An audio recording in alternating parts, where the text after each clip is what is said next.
నమస్తే, నేను Kavitha. Welcome to I dream news. వివిధ కారణాల వల్ల బీఆర్ఎస్ పార్టీ బలహీనపడింది.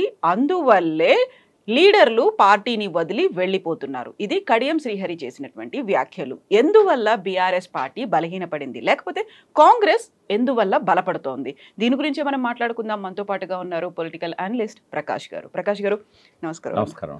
ప్రకాష్ గారు, మీరు బీఆర్ఎస్ పార్టీ పెట్టక ముందు నుంచి ఉన్నారు. ఏం జరుగుతుంది, ఎవరెవరు ఉద్యమ తెలంగాణ వాళ్ళు ఉన్నారు, ఆ తర్వాత ఎలాంటి మార్పులు వచ్చాయి చూసిన తర్వాత ఇప్పుడు వరుసగా ఈ మధ్య కాలంలో వస్తున్నటువంటి ట్రెమార్స్ ఎలా అనిపిస్తున్నాయి? అంటే ఏ పార్టీకైనా ఏదో ఒక రోజు ఇటువంటి పరిస్థితి వస్తుంది. అది స్వయంకృత అపరాధమే ప్రధాన కారణంగా ఉంటుంది. అయితే ఈరోజు చూసినట్టయితే ఇప్పుడు కడియం శ్రీహరి గారు ఓ మాట అన్నారు, గ్రౌండ్ పోతున్నది టీఆర్ఎస్ పార్టీకి, పీపుల్ అంతా కూడా షిఫ్ట్ అవుతున్నారు. అయితే ఒక లీడరు పార్టీ కష్టకాలంలో ఉన్నప్పుడు తను ప్రజలను అంటిపెట్టుకొని వెళ్ళిపోకూడదు. ఆ పార్టీని బలోపేతం చేయడానికి గట్టిగా నిలబడాలి, స్ట్రాంగ్గా నిలబడాలి. ప్రజల వెంట పోయేవాడు లీడర్ కాడు, ప్రజలను తన దారికి తెచ్చుకునేవాడు లీడర్. కష్టాలు వచ్చినప్పుడు పారిపోయేవాడు లీడర్ కాడు, కష్టాలు వచ్చినప్పుడు ధైర్యంగా నిలబడేవాడు లీడర్. సో ఆ లీడర్షిప్ లక్షణాలు కడియం శ్రీహరిలో కనబడలేదు. ఇవాళ ఆయన ఇచ్చిన ప్రెస్ మీట్ కానీ స్టేట్మెంట్ కానీ, టికెట్ ఇచ్చిన తర్వాత కూడా ఇప్పుడు వాస్తవంగా ఆరూరు రమేష్ పోవడానికి ప్రధాన కారణం ఏంటి అంటే వీళ్ళ అమ్మాయికి టికెట్ ఇవ్వడం, కావ్యకు. చాలాసార్లు ఆయన ఈవెన్ ఎమ్మెల్యే ఎలక్షన్స్లో కూడా ఇద్దరికి టికెట్లు కావాలని అడిగాడు, తనకు తన అమ్మాయికి. ఆమెకు చాలా ఇంట్రెస్ట్ ఉంది పాలిటిక్స్లోకి రావాలనుకున్నప్పుడు ఈయన వాలంటరీగా తప్పుకొని ఆమెకు గన్పూర్ ఇవ్వాల్సి ఉండే. సరే ఆయన పోరు భరించలేక, సరే ఆయన మంచి పేరున్న నాయకుడు కదా, డిప్యూటీ సీఎం చేశాడు, సీనియర్ మినిస్టరు, మంచి లెక్చరర్గా పేరుంది, సౌమ్యుడు, మరి అటువంటి వ్యక్తికి గెలిపించుకుంటాడని చెప్పి బిడ్డకు టికెట్ ఇచ్చారు.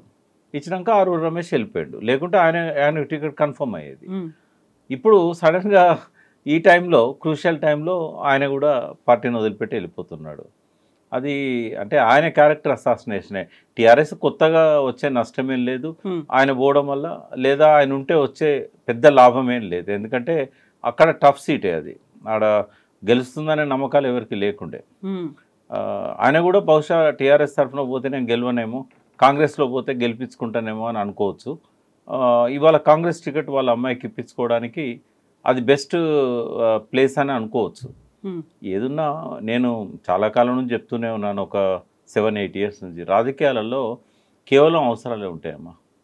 కృతజ్ఞత ఉండదు, ఏది ఉండదు, ఓన్లీ అవసరాలే ఉంటాయి. ఆ అవసరాలు పదవి కోసం కావచ్చు, అవసరాలు డబ్బు కోసం కావచ్చు, ఆ అవసరాలు ఇంకేదన్నా కావచ్చు. వాళ్ళు ఇచ్చే వివరణ వేరే తిరిగి ఉంటుంది, బట్ ఈడెన్ ఎజెండా ఏంటంటే అవసరం. ఆ అవసరం బయటికి తెలవకపోవచ్చు మనకు, బట్ అవసరం అనేది అండర్లైన్ చేసుకోవాలి. ఈ జంప్ అంతా కూడా అవసరాల కోసమే తప్ప వాళ్ళకు నాకు ఈ పదవి ఇచ్చిండు, నన్ను తీసుకొచ్చి ఇక్కడ ఎంపీ చేసిండు, తర్వాత ఉప ముఖ్యమంత్రి ఇచ్చాడు, తర్వాత ఎమ్మెల్సీ ఇచ్చాడు, తర్వాత ఎమ్మెల్యే ఇచ్చాడు, ఈ కృతజ్ఞతలు ఏమి పాలిటిక్స్లో కడియం శ్రీహరి లాంటి వాళ్ళకే కృతజ్ఞత లేనప్పుడు ఇంకా ఈ రాజకీయాలలో ఎవరికి ఉంటుంది? ఆయనకు ఒక మంచి పేరుంది. అటువంటి వ్యక్తే ఇట్లా దిగజారినప్పుడు అవసరం కోసము ఇంకా రాజకీయాలలో ఎవరి గురించి మాట్లాడుకుందాం మనము? కేవలం వాళ్ళ గురించే కాదు, వాళ్ళ చుట్టూ ఉన్నటువంటి అనుచరులు కావచ్చు, లేకుంటే వాళ్ళ కుటుంబ సభ్యులకు కావచ్చు, వాళ్ళకు కూడా గౌరవం ఇవ్వడమే కాదు, పదవులు కూడా ఇచ్చిన తర్వాత శాశ్వత మిత్రులు ఉండరు, శాశ్వత శత్రువులు ఉండరు అంటారు. ఇక్కడ మిత్రులు శత్రువులు కాదమ్మా, అసాసినేషన్. అంటే తెలంగాణ సంస్కారవంతులకు నిలయం, ఒక మంచి సంస్కృతి సంస్కారము, ఎవరినైనా కూడా అన్న మామ బావ, వాళ్ళు ముస్లిం కానీ క్రిస్టియన్స్ కానీ, ఒక మంచి సంస్కారం, మొదటి నుంచి కూడా ఒక మంచి నాయకత్వం, ఒక కాజ్ కోసం ప్రాణాలు ఇచ్చే ప్రజలు. ఇప్పుడే కాదు, నిజాంకు వ్యతిరేక పోరాట కాలం నుంచి ఈ రోజు వరకు కూడా ఎప్పుడు కాజ్ కోసం నిలబడాల్సి వచ్చినా కూడా అమాయక ప్రజలు కూడా, అనామక ప్రజలు కూడా ధైర్యంగా రోడ్ల మీదకి వచ్చి కాజ్ కోసం డిమాండ్ చేసి అవసరమైనప్పుడు గుత్పలు పట్టుకున్నారు, అవసరమైనప్పుడు తుపాకులు పట్టుకున్నారు. ఒక వేలి ముద్రలు వేసేవాడు కూడా ఒక ప్రముఖ నాయకుడిగా ఎదిగొచ్చిన సమాజం ఇది. ఒక 100 ఏళ్ల చరిత్రను మలినం చేస్తున్నది వాళ్ళ నాయకత్వం. అది కేసీఆరే కావచ్చు, అది రేవంత్ రెడ్డే కావచ్చు, అది ఇప్పుడు జంప్ చేస్తున్న నాయకులే కావచ్చు, అది బీజేపీ నాయకత్వమే కావచ్చు. ఇక్కడ సంస్కృతిని పాతిపెడుతున్నారు. మనము డబ్బు కోల్పోతే సంపాదించుకోవచ్చు, పేరు కోల్పోతే తిరిగి తెచ్చుకోవచ్చు, ఆస్తులు పోతే తిరిగి సంపాదించుకోవచ్చు, కానీ సంస్కృతిని నాశనం చేస్తే ఆ సమాజానికి మనుగడ లేదు. అదే జరుగుతున్నది ఇక్కడ. సో ఇప్పుడు కడియం శ్రీహరే కాదు, నిన్న కేకే దగ్గర నుంచి సో పిలిచి తీసుకొని వచ్చి ఉద్యమంలో భాగంగా సీనియర్లందరినీ మనం గౌరవించుకోవాలి అనే ఉద్దేశంతో మన పార్టీ వాళ్ళు పర్లేదు మనతోనే ఉంటారు అనే కాన్ఫిడెన్స్ ఉన్నప్పటికీ పక్క పార్టీలను దగ్గర నుంచి మన దగ్గరికి వచ్చారు, వాళ్ళకి సముచిత స్థానం ఇవ్వాలి అంటూ అటు పార్టీలోనూ ఇటు పదవుల పరంగా కూడా ఇచ్చిన తర్వాత ఎక్కడ లోపం అనేది కనిపించింది అసలు? అంటే కేకే ఆయన ఇవాళ ఇచ్చిన స్టేట్మెంట్ ఏంటంటే, నేను కాంగ్రెస్లోనే పుట్టాను, కాంగ్రెస్లోనే పెరిగాను, కాంగ్రెస్ నాకు పిసిసి ప్రెసిడెంట్గా అవకాశం ఇచ్చింది, 23 జిల్లాలకు మంత్రిగా ఇచ్చింది, ఎమ్మెల్సీకి ఇచ్చింది, నేను తెలంగాణ కాజ్ కోసం నేను ఇందులోకి వచ్చాను, వచ్చిన తర్వాత కేసీఆర్ గారు దీన్ని ఒక అద్భుతంగా డెవలప్ చేస్తా అన్నాడు కాబట్టి ఆయనతో ఉన్నాను, ఆయన చేశాడు, ఆయన మీద కూడా ఆయన ఒక మాట మాట్లాడాలి. బట్ నా లాస్ట్ మినిట్లో నేను కాంగ్రెస్ కండవ కప్పుకోవాలనుకుంటున్నాను చనిపోయే ముందు, బట్ ఈ టైం నేను డిసైడ్ చేసుకున్నాను అని ఆయన అంటున్నాడు. బట్ నేనన్న అవసరం అనేది ఏదో తప్పకుండా ఉంటుంటుంది. అది లేకుండా ఏ నాయకుడు ఏ పార్టీలోకి మారాలని డిసిషన్ తీసుకోడు. ఆ అవసరం ఏందో ఆయన బయటికి చెప్పట్లేదు. బట్ ఒక్కటైతే నేను ఆయన అప్రిషియేట్ చేస్తా, ఆయన హుందాగా పోతున్నాడు. ఆయన ఏమి దూషణ తిట్టడం కానీ లేకుంటే కేసీఆర్ ఇది చేసిండు అది చేసిండు అని కానీ ఏం చేయట్లేదు. కాకపోతే అనాలిసిస్ చేశాడు. ఆయన ఒక సీనియర్ రాజకీయ నాయకుడు, ఆయన కేసీఆర్ క్యారెక్టర్ని అనాలిసిస్ చేశాడు, పార్టీ తప్పులను అనాలిసిస్ చేశాడు. ఇవి మనం మాట్లాడుకున్న వాటికంటే భిన్నంగా ఏం లేవు. మొదటి నుంచి కూడా ఈ డ్రీమ్లో నేను కేసీఆర్ గారి తప్పులు, టీఆర్ఎస్ పార్టీ చేసిన తప్పులు ఏం చెప్పానో సేమ్ యాజ్ ఇట్ ఈస్గా కేకే గారు కూడా చెప్పారు. బట్ ఆయన డిసిషన్ను వెల్కమ్ చేయొచ్చు. ఎందుకంటే ఆయన చనిపోయే ముందు నా సొంత ఇంటికి నేను పోవాలనుకున్నాడు, కాంగ్రెస్ కండవ కప్పుకోవాలనుకున్నాడు. ఎప్పటిదాకా బతుకుంటాడో తెలియదు, 85+. కాబట్టి ఆయన విషయంలో నేను ఎక్కువ మాట్లాడలేను. అంటే వేరే కారణం ఏం లేదు. I respect him. ఎందుకంటే ఆయన విజ్డమ్ కానీ ఆయనకు నాలెడ్జ్ కానీ, కేసీఆర్ గారు కూడా ఆయన నేను తక్కువ చేయలేదనే విషయం ఆయనే చెప్తున్నాడు. తర్వాత పోయి డైరెక్ట్ కలిసి మాట్లాడి చెప్పొచ్చాడు కేసీఆర్కి, వీళ్ళలాగా రాత్రిపూట జంప్ చేయలేదు గోడలు. సో ఆయన హుందాగా డిసిషన్ తీసుకున్నాడు. ఆయనకి ఏం అవసరమో తొందర పెట్టిందో నాకు తెలియదు, ఆయన కూడా చెప్పలేదు ఆ విషయం. బట్ ఒకటైతే నేను విడ్రా చేసుకున్నా స్టేట్మెంట్, ఎవరు పార్టీ మారినా కూడా ఒక హిడెన్ ఎజెండా ఉంటుంది, అవసరం అనేది కేశవరావు గారికి కూడా ఉండొచ్చు. అయితే తెలంగాణ రాష్ట్ర సమితి పెట్టినప్పుడు ఒక ఉద్యమ పార్టీగా మొదలైంది, అందరినీ ఏకం చేసింది, రాష్ట్రం కోసం ఉద్యమించింది. ఆ తర్వాత రాష్ట్రం వచ్చింది కదా, ఇప్పటి నుంచి ఇది ఫక్తు రాజకీయ పార్టీగా మారుతుంది. ఫక్తు రాజకీయ పార్టీ అన్నప్పుడు వేరే వేరే పార్టీల నుంచి అప్పటిదాకా కలిసి రాని వాళ్ళు కూడా వచ్చి జాయిన్ అయ్యి పదవులు పొంది ఇవన్నీ వచ్చిన తర్వాత అప్పుడు ఒక వినిపించినటువంటి కీలకమైన మాట ఉద్యమ తెలంగాణ బ్యాచ్, బంగారు తెలంగాణ బ్యాచ్ అనేది. ఇప్పుడు వెళ్ళిపోతున్న వాళ్ళంతా ఈ బీటీ బ్యాచ్ అనుకోవాలా, ఎలా చూడాలి? అంటే ఒక్కటమ్మా, ఇక్కడ కొద్దిసేపు మనం మాట్లాడుకోవాలి. అంటే భారతదేశంలో 21వ శతాబ్దంలో ఏ రాష్ట్రంలో లేనటువంటి ఒక గొప్ప ఉద్యమాన్ని ఆ రోజు ప్రజలు నిర్మించారు. అంటే కేవలం కేసీఆర్ ఒక్కంతో అయ్యేది కూడా కాదు అది. కేసీఆర్ ముందు నిలబడ్డాడు, బట్ అంతకంటే 5-6 ఏళ్ళ ముందు నుంచే మేమంతా ప్రయత్నం చేస్తూ వచ్చినాం. జయశంకర్ గారు కానీ, మేము కానీ, విప్లవకారులు కానీ, అనేక విప్లవ సంస్థలు కానీ మా ఎవరితో కాంది ఏంటంటే ఒక నమ్మకమైన నాయకత్వాన్ని ఆయన ఇవ్వగలిగిండు. ఆయన చుట్టూ అందరం ర్యాలీ అయినాం, ఇర్రెస్పెక్టివ్ ఆఫ్ పాలిటిక్స్. పీపుల్స్ వార్లో ఉన్న వాళ్ళు, సదాశివుడు లాంటి పీపుల్స్ వార్ కార్యదర్శి కూడా వచ్చి టీఆర్ఎస్లో జాయిన్ అయ్యాడు. అంటే ఒక ఆకర్షణగా కేసీఆర్ గారు నిలిచారు. అయితే కాళోజీ గారు ఒక మాట అన్నాడు ఆ రోజు, కేసీఆర్ గారు పార్టీ పెట్టే ముందో పెట్టిన తర్వాత మొదటి రోజుల్లోనో జయశంకర్ గారు, అప్పుడు జనార్దన్ రావు గారు కూడా బతుకున్నారు ప్రొఫెసర్, వెళ్ళి ఆయన 2 కాళ్ళకు పాదాభివందనం చేశాడు కేసీఆర్. చంద్రశేఖర్ రాయుడాలే తెలంగాణ ఉద్యమము ఉవ్వెత్తున ముందుకు సాగుతుంది అని అనుకుంటే, ఇది నా వల్లనే అని నువ్వు ఎప్పుడైనా అనుకున్నావు అనుకో, నీ పతనం మొదలవుతుంది. ఇది ప్రజలు ఒక కాజ్ కోసం నీతో వస్తున్నారు, ఇది నా గొప్పతనమే అనుకుంటేవా నువ్వు బోర్లా పడతావు అని చెప్పి ఆ రోజే చెప్పాడు. ఆయన స్పష్టమైన ఆయన తరహా భాషలో చెప్పాడు. అది మనసులో పెట్టుకొని ఉంటే కేసీఆర్ గారు ఈ పరిస్థితి ఉండకపోయేది. రెండవది ఏంటంటే, ఆయన చేసిన మొట్టమొదటి పెద్ద తప్పు, ఈ ఫక్త్ రాజకీయ పార్టీగా నాది మారుతున్నది అని చెప్పడం వల్ల నేను దీన్ని చంపేస్తున్నాను ఉద్యమ పార్టీని అనేది ఒక అపస్వరం దాని వెనకాల వినబడుతుంది. ఇప్పుడు ఉద్యమకారులు అందరం ఏమనుకున్నాం ఆ రోజు, ఫక్త్ రాజకీయ పార్టీ ఈ రోజు నుంచి నాది అంటే మేమందరం అనాథలం అనే కదా. ఉద్యమకారులంతా అనాథలు అయిపోయినారు. నేను ఆయన ఎమ్మెల్సీ ఇస్తున్నప్పుడు కూడా రిజెక్ట్ చేయడానికి కారణం కూడా ఈ డైలాగే. ఇది ఫక్త్ రాజకీయ పార్టీ అన్నప్పుడు నీ దగ్గర నేను ఎందుకు ఉండాలి ఎమ్మెల్సీగా? ఫక్త్ రాజకీయ పార్టీల నాయకులు ఎంత దిగజారు నిర్ణయాలు తీసుకుంటారో నాకు తెలుసు. నువ్వు ఆ రకంగా నువ్వు ట్రాన్స్ఫార్మ్ చేసుకున్నప్పుడు ఇంకా నాలాంటి వాడికి ఎక్కడుంది స్థానం? సో అందుకే నేను బ్లంట్గా గవర్నర్ కోట ఎమ్మెల్సీ కూడా రిజెక్ట్ చేశాను ఆయన దగ్గర. అయితే నేను అన్నీ సైలెంట్గా వాచ్ చేసుకుంటూనే వస్తున్నా.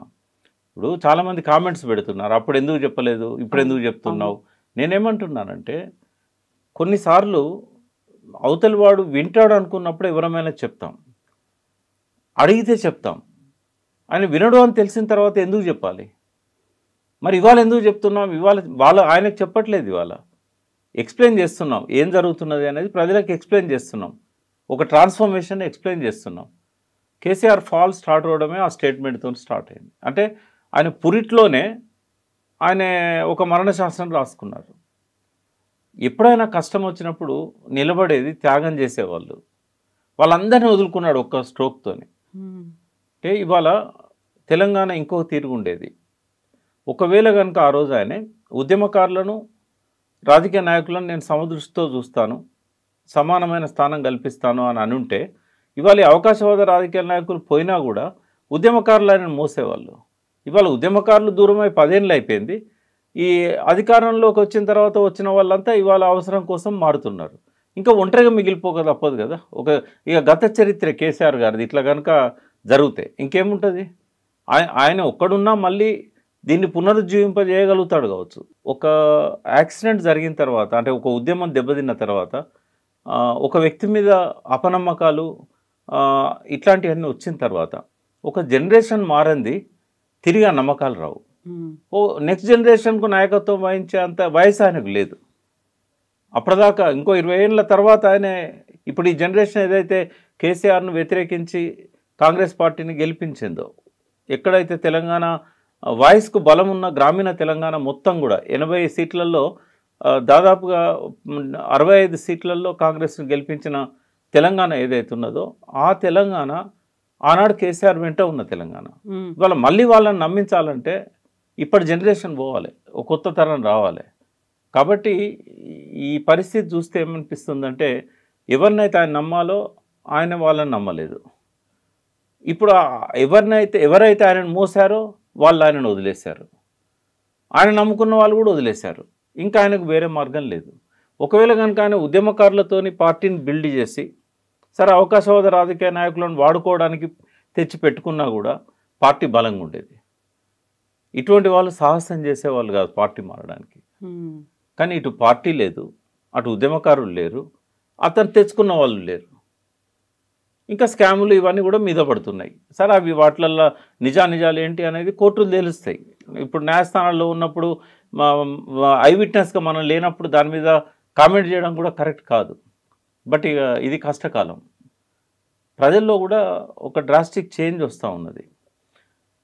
ఈ లిక్కర్ స్కామ్ది బాగా ప్రచారమైన తర్వాత ఇవన్నీ కూడా నిజాలు తెలియక ముందే దోషులుగా నిలబెడతాయి ఆ కేసులో ఉన్న వాళ్ళను. అది విచారణ జరిగే కాలం ఎప్పుడో తెలియదు, ఈడీ వాళ్ళు ఛార్జ్షీట్ వేసేది ఎప్పుడో తెలియదు, అది ప్రూవ్ అయ్యేది ఎప్పుడో తెలియదు. అప్పటిదాకా జరిగే నష్టం జరిగిపోతుంది. ఆ ప్రజల్లో కూడా ఈ లిక్కర్ కేసు రాకముందు ఏదైతే సింపతి వచ్చిందో కొంత కేసీఆర్ పట్ల, లిక్కర్ కేసు వచ్చిన తర్వాత, కవిత అరెస్ట్ తర్వాత ఆ సింపతి క్రమంగా పోతున్నది. ఇంకో పక్క నుంచి రైతు బంధు ఇట్లాంటివన్నీ కూడా పడుతున్నాయి వాళ్ళ అకౌంట్లల్లో. కాబట్టి ఆ వ్యతిరేకత, కొంత ఏదైతే వ్యతిరేకత వస్తున్నదో, హామీలు నెరవేర్చట్లేదు అనేది, ఆ వ్యతిరేకతను బీజేపీ ఎన్కరేజ్ చేసుకుంటుంది. ఇవాళ తెలంగాణ రాజకీయ క్షేత్రంలో టీఆర్ఎస్కు ప్రధాన శత్రువు కాంగ్రెస్ కాదు, బీజేపీ. ఎందుకంటే వాళ్ళకు అర్థమైందో కాలేదో, నేను లాస్ట్ టైం కూడా వీడియోలో చెప్పాను. నేను ఒక మోడీ వేసిన స్కెచ్లో భాగంగా ఇక్కడ ముఖాముఖి పోటీలు జరిగినాయి. జరగడానికి కావాల్సిన వాతావరణాన్ని మోడీ క్రియేట్ చేశాడు. తను ఎదుగుతున్న తన పార్టీని కిల్ చేసుకున్నాడు కావాలని. 8 సీట్లకు పరిమితం అయ్యే విధంగా ఆయన తీసుకున్న నిర్ణయమే బీజేపీని చంపేసింది. అది కేవలం ఏంటంటే కేసీఆర్ను రాజకీయ క్షేత్రం నుంచి తుడిచివేయడానికి, బీఆర్ఎస్ అనేది లేకుండా ఉండాలి, ముఖాముఖి కాంగ్రెస్కును బీజేపీకే ఎక్కడైనా పోటీలు ఉండాలి, దేశమంతా కూడా వాళ్ళిద్దరే ఉన్నట్టయితే తెలిసిన శత్రువు రాహుల్ గాంధీ, సోనియా గాంధీ, వాళ్ళతో ఏమీ కాదనే సంగతి మోడీకి తెలుసు. వాళ్ళిద్దరే కనుక అట్లే కంటిన్యూ అయితే నాయకత్వంలో కాంగ్రెస్లో ఒక యంగ్ లీడర్షిప్ లేకుండా ఇంకో 20 ఏళ్ళైనా కూడా శాశ్వతంగా బీజేపీ పరిపాలన చేస్తుంది ఇక్కడ. కాబట్టి కొత్తగా వస్తున్న శత్రువులను మొగ్గలోనే తుడిచేయాలనేది మోడీ ప్లాన్.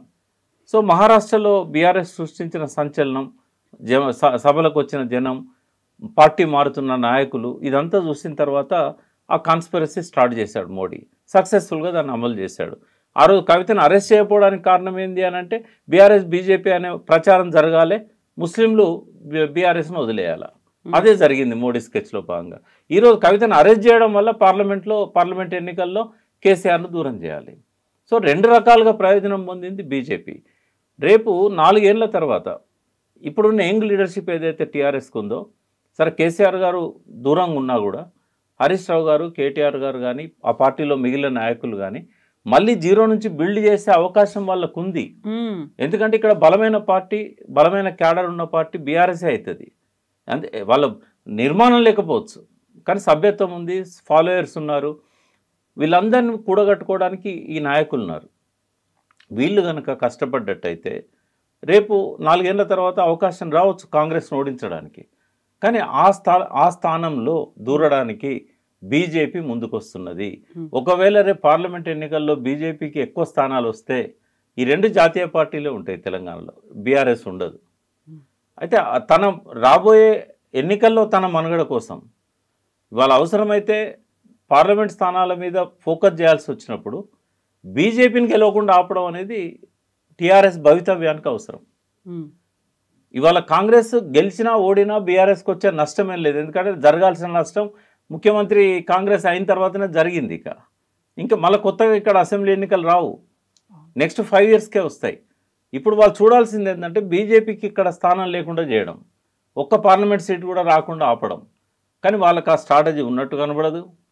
టికెట్లు ఇచ్చేటప్పుడు జరిగిన తప్పులనే మళ్ళీ కంటిన్యూ చేస్తున్నారు. ఒక్కటి కవిత గారు, ఇప్పుడు డబ్బున్న వాళ్లకు, వ్యాపారాలు ఉన్న వాళ్లకు టికెట్లు ఇస్తే ఏమవుతుందంటే వ్యాపారస్తులు ఏదో తప్పులు చేయకుండా అయితే డబ్బులు సంపాదించలేరు. సత్యహరిచంద్రులు ఎవరు వ్యాపారాల్లో రాణించరు. ప్రభుత్వం దగ్గర ఉన్న యంత్రాంగం ప్రతి తప్పును కూడా పట్టుకోగలుగుతుంది, స్కామ్లను పట్టుకోగలుగుతుంది. తప్పు లేకుండా ఉన్నట్టు వాళ్ళ మీద ఆరోపణ చేసి జైల్లో పెట్టగలుగుతుంది. అటువంటి వ్యక్తులకు ఎంపీ టికెట్లు ఇచ్చి గెలవగలిగే మెదక్ లాంటి సీట్లలో వాళ్ళని నిలబెడితే, గెలవగలిగే మల్కాజ్గిరి లాంటి సీట్లలో వాళ్ళని నిలబెడితే రేపటి రోజు గెలిచిన తర్వాత మాయావతి లాంటి వాళ్ళనే కంట్రోల్ చేయగలిగిన మోడీ ఈ వ్యాపార సంస్థలను కంట్రోల్ చేయలేడా? ఈ వ్యాపారస్తులను పార్టీ మార్చడానికి ప్రయత్నం చేయలేడా? అంటే ఒక్కసారి ఇంత అనుభవం జరిగిన తర్వాత, ఇంత దెబ్బతిన్న తర్వాత మళ్ళీ పార్లమెంట్ ఎన్నికల్లో అట్లాంటి వాళ్ళకే టికెట్లు ఇవ్వడం, ఇది ఈ స్వయంకృత అపరాధం మాత్రం శాశ్వతంగా కేసీఆర్ను తెరమరుగు చేస్తుంది. ఎన్నిసార్లు తప్పులు చేస్తే జనము దాన్ని క్షమిస్తారు? చరిత్ర ఎన్నిసార్లు తప్పులను క్షమిస్తుంది? ఆయన తిరిగి తన పాత పద్ధతిలోనే ఆలోచిస్తున్నాడు. ఏంది డబ్బు ఉన్నోడే నిలబడి గెలుస్తాడా? నిలబెట్టి గెలిపించుకోవచ్చు కదా, పార్టీ దగ్గర డబ్బులు ఉన్నాయి కదా, 1000 కోట్లకు పైన పార్టీ అకౌంట్లో డబ్బులు ఉన్నాయి కదా.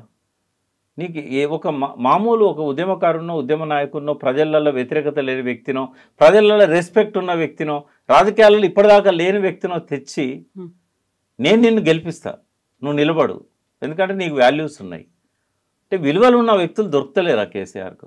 ఒకవేళ నిజంగానే విలువలున్న వ్యక్తులు రాజకీయాలలో రానన్నప్పుడు, లేకపోతే లేనన్నప్పుడు ఇంకా పార్టీ ఎందుకు? ఏ విలువల కోసం ఈ పార్టీ? ఇది బాగా ఆలోచించుకోవాల్సిన అవసరం ఉన్నది. నేను ఉద్దేశపూర్వకంగానే ఆయన కలవడం లేదు. ఎందుకు అనంటే తన లోపల మార్పు వచ్చిందని తెలిసి మాలాంటి వాళ్ళని ఆయన పిలిచి ఏం చేద్దామనంటే ఏదైనా చెప్పడానికి ఉంటుంది. అని ఆ వాతావరణమే లేనప్పుడు ఏం చేస్తాం? ఇంకా మిగిలి మాత్రం కేశవరావు లాంటి వాళ్ళు చేసేది ఏముంటుంది పార్టీలో? తెలంగాణ ఉద్యమ సమయంలో అందరినీ కలుపుకొని ముందుకెళ్లారు. కేటీఆర్ చెప్పినట్టుగా ఒక నిశ్శబ్దంలోంచి ఒక సునామీని సృష్టించగలిగారు. బట్ ఇప్పుడు పరిస్థితులు చూస్తుంటే ఒకప్పుడు చేయగలిగారు, బట్ ఇప్పుడు ఆ పరిస్థితి లేదు. మళ్ళీ ఈ పరిస్థితిని అధిగమించి గతంలో చేసినటువంటిది ఏదైతే ఉందో అలా అందరినీ కలుపుకొని ముందుకెళ్ళడం, ఒక సాధన కోసం, ప్రత్యేక ఉద్యమం కోసం ఉద్యమించినట్టుగా అలా రావాలంటే ఏం చేయాలంటే రివైవ్ అవ్వడానికి? అంటే కేసీఆర్ అనుకుంటే ఆయన ఒక్కని లోపల చూశాను నేను. ఆయన ఏ రకంగానైనా ట్రాన్స్ఫార్మ్ కాగలుగుతాడు. ఇప్పుడు మొదటి టర్మ్లో ఉన్న కేసీఆర్ వేరు, రెండో టర్మ్లో ఉన్న కేసీఆర్ వేరు. మళ్ళీ ఆయనే ఉద్యమకాలం నాటి వ్యక్తిగా మారాలి. తన తప్పులను బహిరంగంగా ప్రజల ముందు చెప్పుకోవాలి. ప్రజలు ఇచ్చిన కాంగ్రెస్కి ఇచ్చిన విజయాన్ని ఆహ్వానించాలి. ఇప్పుడు ఎంపీగా పోటీ చేయట్లేదు కదా, రేపు వచ్చి అసెంబ్లీలో కూర్చోవాలి. కూర్చొని అవసరమైతే మాటలు పడాలి. నాయకుడు అన్నప్పుడు ఎప్పుడు పూలే పడవు, కొన్నిసార్లు రాళ్ళు పడతాయి. తట్టుకోవాలి, ఆ శక్తి ఉండాలి ఆయనకి. అప్పుడే ప్రజలు మళ్ళీ ఆయనను విశ్వసించే పరిస్థితి వస్తుంది. ఎక్కడో గుండె లోతుల లోపల ప్రతి ఒక్కరికి కేసీఆర్ పట్ల ఒక బాధ అవుతుంది. ఎటువంటి వ్యక్తి ఎట్లయిపోయాడు అంటే, ఆయన నిద్రాహారాలు లేకుండా తెలంగాణ కోసం పనిచేయడం కానీ, మొదటి టర్మ్లో ముఖ్యమంత్రిగా పనిచేయడం కానీ నేను చూశాను. మాలాంటి వాళ్ళకు కొంత బాధ అనిపిస్తుంది. ఈయన హర్నిశల్ తెలంగాణ గురించి ఆలోచించిన వ్యక్తి తన తప్పుల వల్ల ఇలా తెలంగాణ ప్రజలు తనల్ని వదిలేసే స్థితికి తెచ్చుకున్నాడు. తర్వాత అన్నిసార్లు మౌనం అనేది కరెక్ట్ కాదు. అగ్రెసివ్గా రావాల్సిన కాడ ఇవాళ మౌనంగా ఉండడం అనేది ఎట్లా కరెక్ట్ అవుతుంది? తర్వాత ఫామ్ హౌస్ అనే ప్రచారమే కదా ఆయన పాత్ర పెట్టింది. ఇంకా ఫామ్ హౌస్ ఎందుకు? ఫామ్ హౌస్లోనే ఎందుకు ఉండాలి? కండువ కప్పాలంటే పార్టీ ఆఫీస్కి ఎందుకు రాకూడదు? పార్టీ నాయకులు చెప్పారు వచ్చి పార్టీ ఆఫీస్లో కూర్చుంటాడు ఇప్పటి నుంచి అని. 1-2 మీటింగ్లకు వచ్చాడు. వచ్చి అక్కడ కూర్చుంటే వీళ్ళు పార్టీ మారే వాళ్ళకి ఏ రకంగా నమ్మకం విశ్వాసం కలుగుతుంది? కేవలం మాటలతోనే ఓట్లు పడతాయా? అగ్రెసివ్గా ఉన్నారు హరీష్ రావు గారు, కేటీఆర్ గారు, అది సరిపోతుందా? ఒకటే నేను అంటే బోల్డ్గా నేను ఒక సలహా ఇవ్వదలుచుకున్నా. కేటీఆర్ గారి శ్రేయస్సును కోరి నేను ఇస్తున్నా. కేసీఆర్ గారు అధ్యక్ష పదవిని తప్పుకొని హరీష్ రావు గారిని ప్రెసిడెంట్ చేస్తే, కేటీఆర్ గారు హరీష్ రావు గారు కలిసి ఆ పార్టీని బిల్డ్ చేసినట్టయితే మళ్ళీ పునర్వైభవం వస్తుంది. బట్ వర్కింగ్ ప్రెసిడెంట్గా కేటీఆర్ ముందున్నా, కేసీఆర్ గారు అధ్యక్షునిగా ఇంట్లో పడుకున్నా ఈ పార్టీ లేవదు. వాళ్ళకి ఇప్పుడన్నా నా మాటలతో అర్థం కావాలి. అది రెండవది, వ్యూహం మార్చుకోవాలి. కాంగ్రెస్ ప్రధాన శత్రువు కాదు ఇప్పుడు ప్రధాన శత్రువు బీజేపీ. ఇప్పుడు కనుక బీజేపీని మీరు పాత్ర పెట్టకపోతే ఈ తెలంగాణలో మీకు స్థానం లేదు. ఎప్పటికీ 3వ స్థానం 4వ స్థానమే. గుడ్డిలో మెల్లలాగా ఆర్ఎస్ ప్రవీణ్ కుమార్ బీఎస్పీతో పాటు వచ్చి చేరాడు. ఇది టీఆర్ఎస్కు ఒక 1000 ఏనుగుల బలం. ఏనుగు గుర్తు పోయినా కూడా ప్రవీణ్ కుమార్కున్న ఇమేజ్, ప్రవీణ్ కుమార్కున్న ఫాలోయింగ్, దళితులల్లా కోల్పోయిన పూర్వ వైభవాన్ని బీఆర్ఎస్ తెచ్చుకోవడానికి అదొక పాజిటివ్ అంశం. ఆయన ప్రధాన కార్యదర్శిగా ప్రకటించారో లేదో నాకు తెలియదు. ఒకవేళ ప్రకటించకపోయినా వెంటనే ప్రకటించి హరీష్ రావు, ప్రవీణ్ కుమార్, కేటీఆర్ గారు ఉంటారు, ఆయనకు ఒక సముచితమైన స్థానం ఇచ్చి అదే వర్కింగ్ ప్రెసిడెంట్గా పెట్టవచ్చు, ఏదైనా పెట్టవచ్చు. బట్ అధ్యక్షునిగా హరీష్ రావు ఉండి బీఆర్ఎస్ ప్రవీణ్ కుమార్ కనుక ఆయన ఉన్నట్టయితే ప్రధాన కార్యదర్శిగా దళిత శక్తి కూడా తోడవుతుంది. కొంత బీసీ నాయకులకు కూడా మంచి స్థానాలు ఇచ్చినట్టయితే పార్టీలో వాళ్ళు కూడా తమ వెంట ఉంటారు. ఇవాళ వర్టికల్ డివిజన్ వస్తుంది తెలంగాణ సమాజంలో. దాన్ని ఆపడానికైనా ఇది ఉపయోగపడుతుంది. బీసీ నాయకులను కూడా ఆయన వెతికి ముందర పెట్టాల్సిన అవసరం ఉంది పార్టీలో. కేవలం పదవులు ఇచ్చి సైలెంట్ చేయడం కాదు, వాళ్ళకు రోజు మీడియాలో మాట్లాడడం, రోజు ప్రజల్లోకి వెళ్ళడం, మీటింగ్లలో ఉపన్యాసాలు ఇచ్చే విధంగా వాళ్ళను తయారు చేయడం, వాళ్ళకు కావాల్సిన అన్ని హంగులను సమకూర్చడం, ఇదంతా జరగాలి. ఇదంతా చేయడానికి తెర వెనుక ఉండాలి కేసీఆర్ గారు. ఇంకా కొంతకాలం దాకా ఆయన తెర మీదకి వచ్చిన పెద్ద ఉపయోగం లేదు. ఇది జరిగితే మళ్ళీ పూర్వ వైభవం అనేది వస్తుంది. అన్నిటికంటే ముందు చేయాల్సిన పని ఏంటంటే ఉద్యమకారులకు క్షమాపణ చెప్పి, ఉద్యమకారులందరినీ ఎక్కడెక్కడున్న వాళ్ళను రోజుకొక జిల్లా వాళ్ళని పిలిచి వాళ్ళతో లంచో డిన్నరో, హరీష్ రావు అయినా కనీసం హరీష్ రావు కేటీఆర్ గారైనా పని చేయాలి. ఈ ఎలక్షన్లో మాత్రం ప్రధాన శత్రువుగా వాళ్ళు ఎంత తక్కువ స్థానంలో ఉన్నా కూడా బీజేపీని ఎదగకుండా ఆపగలిగితేనే, కాంగ్రెస్ గెలిచినా పర్లేదు, 15 కాంగ్రెస్ గెలిచినా కూడా బీఆర్ఎస్కి వచ్చే నష్టమేం లేదు. ఒక్క వ్యక్తి అక్కడ ఉన్నా చాలు వాయిస్ వినిపించడానికి. ఆ ఒక్కరు లేకపోయినా పర్వాలేదు, కానీ రాజ్యసభలో ఉన్నారు, వాళ్ళతోనైనా ఆ వాయిస్ వినిపించవచ్చు. కానీ బీజేపీ కనుక ఇక్కడ బలపడితే ఇంకా రాబోయే రోజుల్లో 2 జాతీయ పార్టీలదే ఉంటుంది, ప్రాంతీయ పార్టీ ఉండదు ఇంకా. కానీ తమిళనాడు నాయకులను వాళ్ళ నుంచి మనం చాలా నేర్చుకోవాలి. 63లో ఆఖరిసారి కాంగ్రెస్ అక్కడ అధికారంలోకి వచ్చింది. ఇవాళ 2024 అంటే 61 సంవత్సరాలుగా జాతీయ పార్టీలకు మనుగడ లేకుండా చేసింది తమిళనాడు. వాళ్ళ నుంచి మనం ఏం నేర్చుకున్నాం? కరుణానిధి నుంచి ఏం నేర్చుకున్నాం? Best of the best chief minister since independence MG Ramachandran. ఏం నేర్చుకున్నాం? మనం పెట్టుకున్న గొప్ప పథకాలన్నీ వీళ్ళు 40 ఏళ్ల కింద అమలు చేశారు. కరుణానిధి, ఎంజి రామచంద్రన్. ఇవాళ ఏ పథకం తీసుకో భారతదేశంలో best of the best scheme అమలు చేసింది రూపాయి కిలో బియ్యం కావచ్చు, మహిళలకు ఇచ్చిన పథకాలు కావచ్చు, ఏవైనా ఫస్ట్ స్టార్ట్ చేసింది తమిళనాడు. 40 ఏళ్ళ నుంచి వాళ్ళ నుంచి ఏం నేర్చుకున్నాం మనం? అంటే ఇవన్నీ ఉన్నాయి. ఎస్ ప్రకాష్ గారు, థ్యాంక్ యూ సో మచ్ అండి. Thank you.